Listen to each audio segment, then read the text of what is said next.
Hey, it's Brian with a special YouTube TWP Extra. It's just me hanging out here, and I tend to nerd out to the business side of wrestling more than the other guys. And I wanted to talk about something that was really on the fringes of talking wrestling because of news that came out Wednesday afternoon. And the news is that the NBA has rejected the matching offer from Warner Brothers Discovery for the contract to broadcast games in 2025 in favor of going to Amazon. Warner Brothers Discovery had matching rights.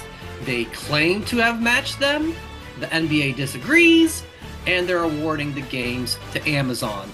And you can bet lawsuits and lawyers are going to get involved really soon. It's probably going to get very, very ugly. But the reason why I want to talk about this is I have lots of questions about what this means for AEW, because the word just a few days ago was that AEW was basically set to sign their new TV agreement with Warner Brothers Discovery any day now. But losing the NBA, which TNT has had for decades, is a huge blow to the portfolio and prestige of TNT and Warner Brothers Discovery. So what does this mean for the future of AEW? And I honestly don't know, but I have taken the time to break down some positives and negatives, in my opinion, of the future of AEW with Warner Brothers Discovery.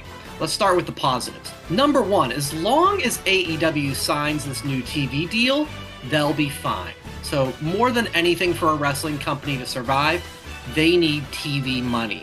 It's more important than live attendance, social media views, even the TV ratings itself don't nearly matter for the future of AEW.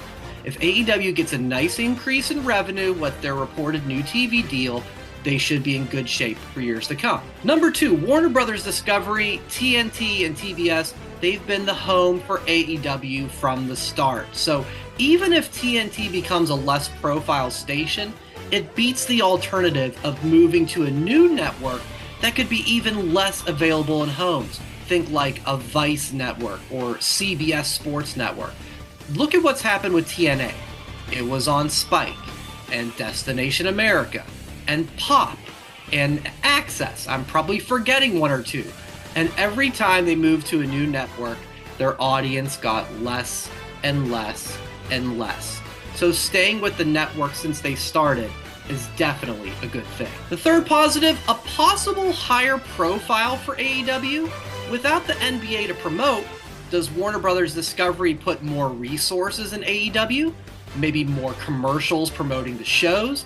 Maybe more special episodes like a Battle of the Belts and not on at 11 p.m. on a Friday after Rampage? And during the NBA playoffs, it feels like 1 to 2 months where Rampage and Collision are always on different nights or different times. So in theory, that's going to stop happening. So essentially, would Warner Brothers Discovery be giving AEW a push? I can see that being the case. Now for some possible negatives. Number one, how much does TNT's profile go down?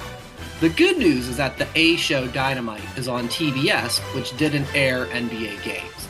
But TNT for Collision and Rampage without the NBA is going to have a lot less regular eyeballs.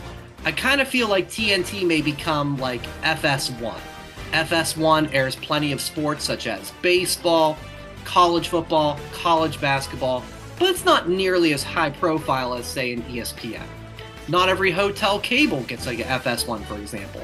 And without that high profile, it's going to be more difficult for AEW to grow an audience on TV. Number two, does losing the NBA actually mean losing more money for Warner Brothers Discovery? So in theory, Warner Brothers Discovery was to pay $1.8 billion to keep the NBA.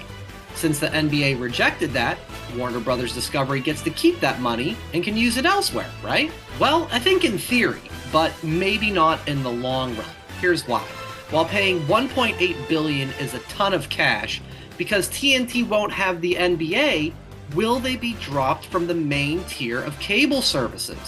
Cable service carrier fees are a huge revenue maker for the networks. So if that happens, Warner Brothers Discovery will certainly be bringing in less revenue that they would if they have the NBA. So that point I said about Warner Brothers Discovery investing in AEW with no NBA, maybe not. they lose the NBA, and they lose more money if cable systems don't carry TNT as they did. Finally, number 3, AEW loses a prime mainstream exposure outlet. Watching the NBA on TNT, AEW had a pretty decent amount of mentions and plugs and synergy between them and the NBA under the Warner Brothers Discovery banner. I can remember Chris Jericho showing up on Inside the NBA during the early days of AEW. After Game 4 of the Western Conference Finals this year, the Inside the NBA crew all received AEW title belts. Inside the NBA is regarded as the greatest sports pre- and post-game show of all time. People are really more upset about them going away than TNT actually losing the games itself. You'd also see on the bottom crawl during games, they would plug AEW shows. That type of cross-promotion exposure is so important for a young company like AEW. While AEW is a strong number 2 wrestling promotion in the world, there is no one on the street that you'd ask to name a pro wrestling company that would name AEW over WWE. So losing out on that NBA relationship certainly is going to be a hit for AEW's attempt to grow popularity. So there you have it, 3 possible positives and 3 possible negatives of the future of AEW, with Warner Brothers Discovery losing the TV rights to the NBA. Like I said, I have no idea what the outcome will mean for AEW's future. I'm not sure anybody does. I'm just nerding out over here, and we're going to hear what the rest of the boys think on this week's That Wrestling podcast out on Friday. Please give our YouTube a like and subscribe if you haven't already. Check us out on social media at That WrestlePod, and every week here on YouTube and wherever you get podcasts for That Wrestling Podcast. As always, enjoy wrestling.